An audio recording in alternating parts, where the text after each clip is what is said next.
Welcome to the episode of Talking College Football with JJ Kitchen. Of course, I'm your host, JJ Kitchen. Before we get into the topic of today, big news out of Michigan State.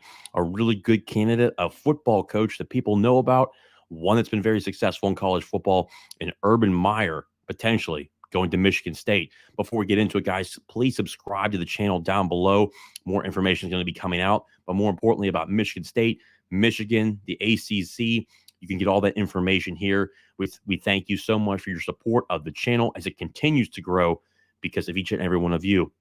So the big thing today is Urban Meyer really going to come out of the booth again to come back into college football and coach the Michigan State Spartans. There is some really good speculation that is here, and it was funny. Was recently looking through it. I actually had a really good friend of mine. It's up in Michigan State right now, and talked about the possibility of this happening. But on top of that, when I saw this article come out and the information that was revealed, immediately started to really spike my interest in terms of what this could really potentially look like. And this is actually starting to look like a real option. And it was an article that recently came out, and it's actually a very good one here. And I'll show it to you guys here. Pull it up here. So here it is. Urban Meyer to Michigan's former coach believes Urban Meyer to Michigan State football will happen. Now, again, obviously through sources here, the first one obviously is going to be Coach Jason Brown. Obviously, if Last Chance U, he talks about it here through his sources that he has pretty much said guaranteed that Urban Meyer is going to go to Michigan State. But there's another source in here that I think is more valuable, not just from what I'm hearing, but also they're just right on the ground in Michigan State. But first, former coach believes Urban Meyer to Michigan State football will happen. The Urban Meyer saga is getting really interesting. For a while, it seemed like Meyer to Michigan State football was a pipe dream. But now it seems like the Spartans have a legitimate shot to land the former Ohio State head football coach. Why? Well, on Tuesday, popular college football podcast host and Last Chance U figure Jason Brown stated on his show that he is sure the Michigan State is going to hire Meyer. He went as far to say that he called this weeks ago and wants credit when it does become official. Does this hold any weight? Again, guys, for me, does this really hold weight? I think when you look at Jason Brown, a guy that, he does hit on some things, but when it comes to perspective around the country, he is connected into certain circles. I wasn't really sure about it, even though my source was telling me that, look, it's kind of like a volleyball at this point. There's interest on both sides. They're kind of reaching out right now, trying to get a feel for, is there really interest on both sides for long term? What does the structure look like? How invested is Michigan State? From anything that I've ever seen, look, Michigan State, it's a good football school. It's in the Big Ten. It's a place where you can certainly win. Obviously, Michigan State has had success. Mark D'Antonio, really the staple when it comes to excellence in terms of Michigan State and what he was able to do in his time. But let's continue. Does this hold any weight? Potentially, as Brown claims to be connected in college football world, it's hard to argue that he's not, because he's a former coach and undoubtedly still talks to some guys in the business. However, the tweet was posted to help prove his point in video above from the message board geniuses on Twitter. So look, it was more of like a backlog in terms of what the poster boards are saying right now and the message boards. But this is what really kind of got me totally focused on this now. Michigan football picking up steam. Michigan State, Brown claiming that this has happened isn't a huge surprise given the recent smoke in the coaching search with Urban. Recently, trusted MSU insider, who was well known, by the way, Jim Carpani, stated that the Spartans have been in talks with Urban and that the two sides are exchanging volleys. The ball may be currently in Urban's court, but that may not be a bad thing for the Spartans. He's at least listening. There have been also rumors about him in East Lansing or Michigan State Athletic Department members visiting him. Either way, the situation is worth mentioning, but Jason Brown seems to be dead set on Urban Meyer to Michigan State being a done deal. Now, when it comes to this, guys, I got to admit, when I heard about this, I kind of reached out through my sources and things of people who I was able to talk to. From what I was told is that Urban Meyer was never on campus at Michigan State. I can tell you that. But board members have gone to see them, and people in the athletic department have gone to see Urban Meyer to talk about this opportunity because they are interested. It seems like it really is in Urban Meyer's court. The only question at this point to really to double it up is the board of trustees going to sign off on this. One thing that's certainly on Urban Meyer's side is in college football. He has been successful at every place he has been in terms of winning football games. Didn't matter if it was at Bowling Green, didn't matter if it was at Utah, and didn't matter if it was at Ohio State. The man was successful everywhere he went in college. The question that you look at it on this side is Michigan State is just leaving a scandal right now with Mel Tucker, obviously getting out of a big contract because of the sexual assault allegations that look to be proven from the investigation out of Michigan State. Do they want to go with a guy like Urban Meyer, who, yes, does win football games? I think personally, I think he would be very successful at Michigan State, very loyal fan base. Overall, it's a great East Lansing. It's a great football town. They've had success in the past. I've known people from guys that I've played with that have gone out to Michigan State that have been really, really good football players. The success they have there, the tremendous facilities that they have, especially the new facilities that they have on campus now.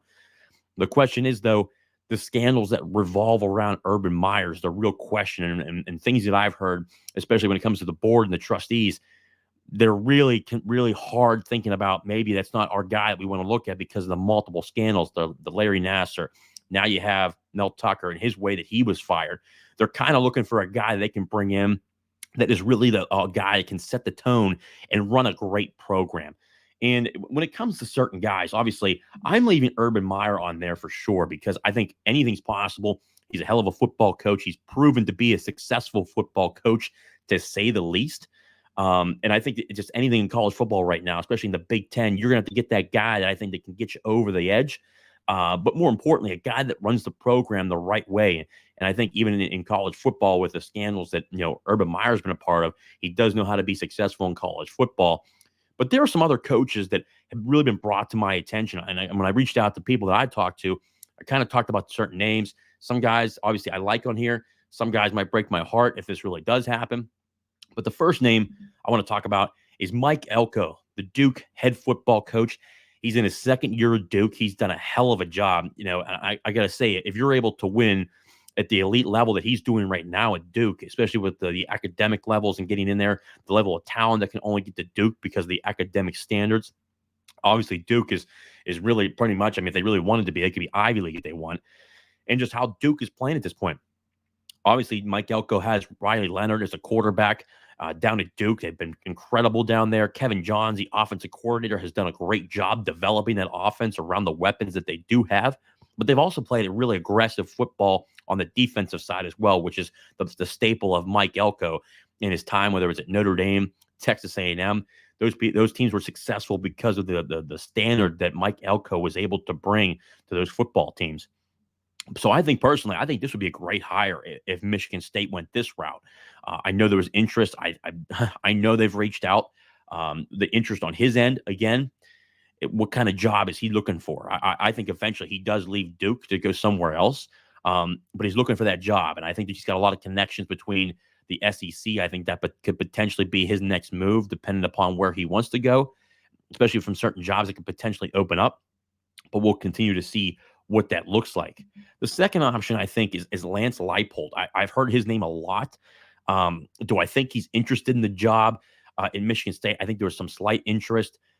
He just recently signed a contract extension that reaches out to 2029. The buyout for Lance is actually not that bad. It's pretty actually affordable for any school that's out there that wants to approach him. From the things that I've heard is that he wants to go big. I think there's some concerns on his part that he doesn't want to leave Kansas to go somewhere else right now, and especially to Michigan State with the scandal that just had through there. Personally, I think he would be a tremendous football coach there. The guy can recruit, can clearly develop talent. Recently just took down Oklahoma, the AP top 5 Oklahoma. He's just consistently year in, his first 2 years there, and what Kansas was, really horrible at football. Being able to turn them around as fast as he has in only 2 years is quite, commendable to say the least, but tells you he's a hell of a football coach. And I really have him on here because he's going to be a hot commodity name. I've heard a lot about him. And I think that's why he's on this list and why it was brought to my attention about why it's so good. Now, this next name, this would really kill me if this did happen because the culture that he has built. But I had to put him on here because this was a name that was brought to my attention because of boosters at Michigan State. but also Mark D'Antonio, which has been a conversation around how much is he involved, and I've been told he's very much involved. The next candidate here is Pat Narduzzi. Obviously, Pat Narduzzi here at Pitt won an ACC championship game here with Pitt. Pitt has great resources, but nothing like what you'd see like in the Big Ten in terms of how big those programs are. Pitt has a lot of resources here to be successful, but to get it off the ground where Pat did is a hell of a job. Obviously, Mark D'Antonio has been to Pittsburgh. I've seen him here, met him once. Tremendous football coach. Obviously, Pat's very connected with Mark D'Antonio. Being at Michigan State as a defensive coordinator for 7 years, the best years of defense in terms of Michigan State football history was with Pat Narduzzi. He brought that here to Pittsburgh. He's been very, culture-wise, incredible defenses. He's had some questionable hires on offense, but when he did get it right, he wins an ACC championship, ranked multiple times, over 5 times ranked in the top 25. The past 2 years, finished the season in the top 20, beats number 15 UCLA last year. Obviously a down year. The only thing I would say a down year this year is internally for Pitt football for obviously Pat Narduzzi, but obviously a real connection with Mark D'Antonio, Tressel as well, but also too, there's a lot to like in terms of the boosters when it comes to support for the football program and the NIL, what would be needed. From what I was told from behind the scenes, there's a lot of potential here because, one, the boosters really like Pat Narduzzi because he runs a clean program. The same thing goes for Lance Leipold. The boosters like him because he runs a clean program. Same thing with Mike Elko. It's another name. Runs a very good, clean program. These guys connect all in terms of how they could really make Michigan State back into really what it should be. And I think that's really competing for, I wouldn't say every single year, but Michigan State should be able to compete for a Big Ten title, I would say really every three or 4 years, just how good their program can be because of the connection they have. But when the boosters feel they have a guy they like, they're all in. Michigan State has really proven that in terms of being able to sustain really good success on the football field. And that's why Pat Narduzzi's on this list. Obviously, as a Pitt fan, I hope he stays. He's built a great culture. It's a down year, but he'll make some changes here, and Pitt will be back to where it was the last 2 years in terms of top 20 and being competitive and competing for ACC championships. Hope he stays. But, man, if Michigan State gets him, he's a hell of a football coach, but even better, man, being able to meet him personally. Lastly, Sean Lewis, the offensive coordinator and quarterback coach at Colorado. If you've seen anything from this past year, Coach Prime, everybody talks about Coach Prime being able to turn around, bringing in 75 transfers out of the transfer portal. But the thing that's been kind of overlooked is the job that Sean Lewis has done. You look at their offense overall, averaging between 35 to 40 points a game. Sean Lewis, the previous head coach at Kent State, did a tremendous job there. I think he wanted to get to the Power 5 to be a Power 5 head coach, but he knew he wasn't able to make that jump from Kent State to the Power 5 in terms of head coaching right away. So he made that jump to Colorado to work as an offensive coordinator. In his first year with Colorado, the offense has been explosive. Obviously, he's made Shedeur Sanders. Obviously, a lot of talent at the quarterback position, but a guy that's very good. Has turned him into a Heisman candidate. Travis has been an incredible asset in terms of being a wide receiver or a corner. He's been incredible, but even on the offensive side of the football, he's a potential Heisman candidate before he got hurt. Maximizing talent. And even with a poor offensive line, the amount of points they're able to score, they might not be able to play defense, but guess what? They can play offense, and a lot of that has to do with Sean Lewis and how he coaches this football team. So I think really, when you look at these 5 potential names, really 1, 2, 3, 4, and Urban Meyer 5. I mean, these 5 names, these are great hires. You look at them, and Urban Meyer being the wild card in terms of culture and how that would look like. But Urban has been so successful at the college level at winning football games, national championships at 2 different schools. That's why you have him on the list. I think you have to have him on the list for that reason. And if you feel like you could really run the program a certain way that wouldn't put you in a bad situation, you got to keep him on that list. And when you got a guy that's won two national championships and he's potentially thinking about Michigan State, got to think about it. But the question is that I was told about is what is the return price on that? From things that I've seen, it's potentially $100 million, almost like a Mel Tucker deal all over again. Do they want to get involved in that again? Also, too, the benefits and really the way I look at it is the resources. If Urban Meyer wants to come to Michigan State, they have to be at the highest level in terms of not just recruiting, but actual resources when it comes to dollar amounts. Is Michigan State willing to do that? Because recently Michigan State's NIL program got shut down recently from a large donor. Now, I think some of these guys will be able to reopen that, especially a guy like a Mike Elko or Pat Narduzzi, what he's able to do at University of Pittsburgh in terms of NIL and paying players, the massive deals he's been able to get. I think he would be a good hire. So would Lance Leipold.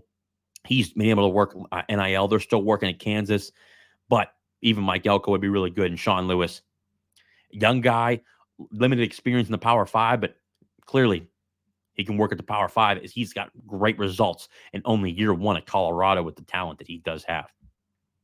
So, guys, let me know what you think I missed. What did I miss? What did I get right? What do you think the top 5 candidates could be? Do you really think Urban Meyer, national champion Urban Meyer from 2 different institutions, Florida and Ohio State, do you think he takes the job? Is he even offered the job at Michigan State? If not, who were your guys to potentially look out for?